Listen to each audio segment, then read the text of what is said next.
Hi, I'm Courtney Foster-Donahue, and you're watching The Courtney Show, a weekly series for business owners who don't take themselves too seriously. Now, usually we like to keep things light around here, but today I'm going to talk about something serious, my biggest business regret. So, fair warning, there might be tears. Or there might not be. Who knows? But before we get to it, if you have not yet subscribed to updates for The Courtney Show, what are you waiting for? If you're on Facebook, go like our page, then click See First so you don't miss a single episode. If you're on YouTube, hit subscribe, then hit that little bitty bell so you'll get notifications. Easy.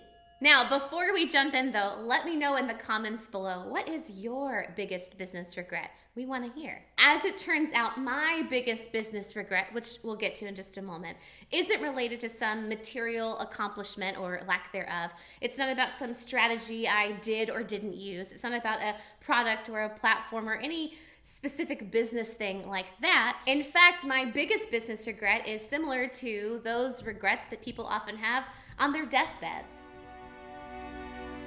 That got serious fast. In the book, Resisting Happiness, author Matthew Kelly interviewed hospice nurses, asking them what their patients had shared with them as they were dying. As it turns out, most regrets all circle back to just a few things. Not having a lot of courage or faith when pursuing dreams, having misaligned priorities, and not valuing or investing as much time and energy into relationships. Now, of course, I know we're all guilty or have been guilty of those things, both in life and in business. But in today's episode, I want to focus specifically on business, though of course there is a life lesson in there as well. So when I really think about it, my biggest business regret centers around relationships. One of my mentors, Todd Herman, says, business moves at the speed of relationships. And I have found that to be 100% true. In the beginnings of my business, I wish I had prioritized pursuing more quality relationships with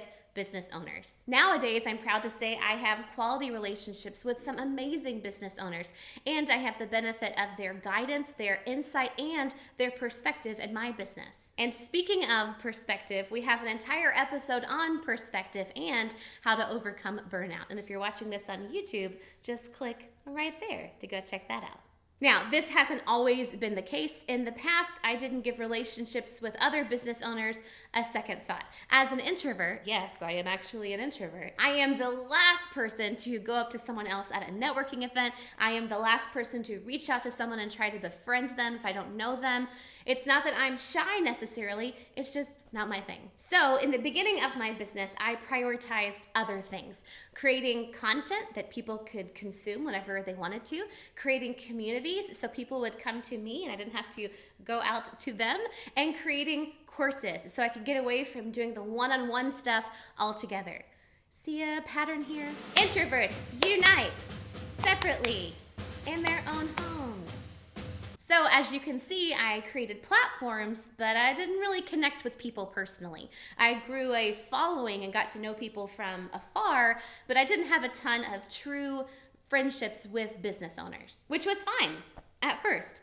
But it got to be a problem over time. But before we move forward, let me know in the comments, do you have friendships with other business owners? Are you creating platforms, or are you actually connecting with people personally? Let me know in the comments below. And if you're in the same boat now that I used to be in then you get this. You didn't necessarily get into business because of your dazzling self-accountability. No, you got into business because you have a talent or a skill or something that you want to share with people, to share with the world on your terms. And as an entrepreneur, you don't have a boss looking over your shoulder telling you what to do, holding you accountable. Instead, you have sweet, glorious freedom, which can be both a blessing and a curse. Autonomy might be the goal, but autonomy without discipline, without someone holding you accountable, can be dangerous. After all, you know that we really are the sum of the 7 people you spend the most time with, for better or worse. And if those 7 people are the echo chamber of your own thoughts,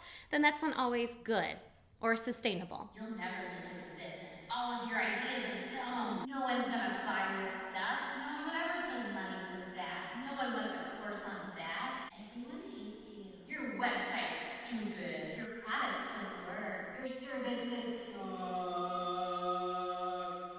When things are hard, you need that pep talk that you just can't give yourself, that someone else could give to you if they had access to you, if you had a relationship with them. And when things are great, you need guidance too, especially when things are great. This is important. Author and speaker Brené Brown has said, joy is probably the most vulnerable emotion we experience in our lives. If that's true, and I think it is from personal experience, then when things are at their best, that's when we wait for the worst. In moments of joy, we become vulnerable and we become paranoid, waiting for the other shoe to drop. And if we get tired of waiting for trouble to come our way, sometimes we go out and find it. And if you are someone who has ever self-sabotaged yourself in some aspect of life, guilty, then you know what I'm talking about. In fact, the last time I was guilty of self-sabotage, my biz buddy shared that quote with me, the one I just shared with you.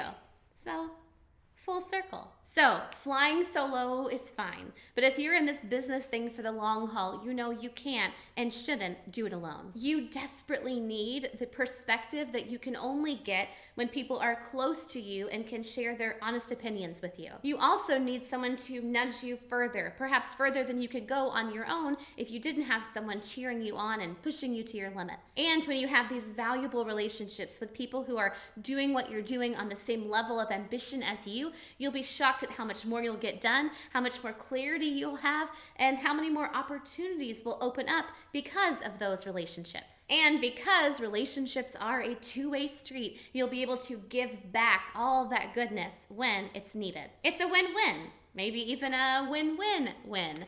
A win-win, win-win-win-win-win. A winfinity. Win-win-win-win-win-win-win-win. See what I did there? Now, maybe you're sitting there watching this and you're thinking, okay, I need more relationships, but where do I even get started? Here are a few things to consider. First, I want to clarify that anytime you build community and surround yourself with awesome people, this is good. But in this episode, I am talking about people who are doing what you are doing. This isn't about your team. I'm sure your team is great. Yes, you should actively work to deepen relationships with your team, absolutely. But you need relationships with people on the outside of your business. Also, I recommend finding some kind of community where you have to actually make an investment to be in that community. A mastermind, a small group coaching program, something like that. Now, this isn't about some high ticket thing where you have to spend a ton of money. Maybe, but maybe not. But when you've got skin in the game and everyone else does as well, they take it more seriously, they show up, they engage,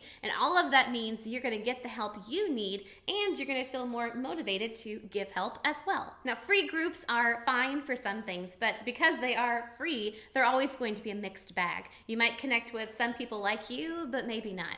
And posting in free groups and data mining free groups are never substitutes for real relationships. And speaking of, if you want my perspective on the pros and cons of free versus paid groups, check out my past episode, How to Avoid Shiny Object Syndrome. And if you're watching on YouTube, just click right there. Now, we've established that relationships with business owners are important, but that's not to say that your non-business friends aren't great. I'm sure they are. I'm sure they love you. But when it comes to entrepreneurship, they don't get it. They can't. And for the record, they don't need to. Entrepreneurship isn't for everyone. But don't waste away in your entrepreneurial island all alone. As humans, we are created to create, connect, and collaborate. We're supposed to be together. And it's a wonderful thing to be among those who get what you're doing and where you're going. So in the same way that you prioritize sales and marketing and customer service, I want you to start prioritizing relationship building. The benefits are real. The ROI is bananas.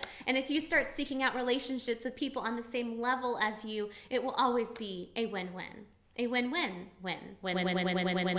Now, relationship building might sound a little bit abstract, but I have 2 action steps for you so you can start relationship building this week, today even. First off, I want you to block off a time in your calendar once a week, just 30 minutes, and schedule that time to be a biz buddy. You can call it something less dorky if you want to. Now, don't just think about this and tell yourself you'll get to it. I want you to actually block this time off in your calendar and protect it. Then, once a week, Use that time to nurture any business relationships you have. Even if you just commit to checking in on 2 people, it'll be a success. Ask them how they're doing and what they're up to. Be a biz buddy. Yeah. Woo! What? Yeah. Okay. This isn't a time to ask for something in return or to promote your stuff or ask them to promote your stuff. This is simply a time to show up and be helpful, to be a bright spot in their world, to deepen that relationship. And of course, in the process, you'll build a little reciprocity, and that is never a bad thing. Then, after you've scheduled and started implementing your weekly biz buddy time, I want you to seriously think about joining a mastermind or a small group program. And the best places to start would be on the websites of those that you follow and look up to in the business space. If you don't see an opportunity, don't stop there. Reach out and ask for one. Shoot them an email and ask for what you want. Sometimes masterminds and group coaching programs aren't really advertised much publicly, but there might be a brief application process that you could go through to potentially get inside one of those programs. So, to recap, schedule that weekly biz buddy time. 1,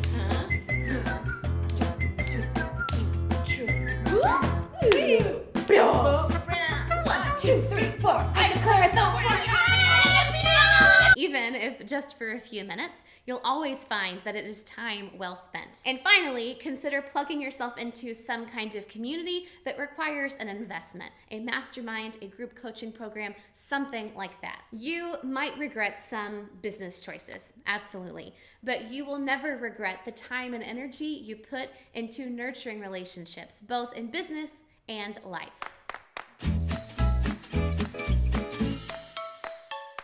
But before we get to that, let me know in the comments. I'm sorry, that was terrible. Saboteur! It's okay. Might as well have been eating from a bowl of chips. Now, as it turns out, that's very awkward, Courtney. I just went off on a tangent. Nope, that's not it. In fact,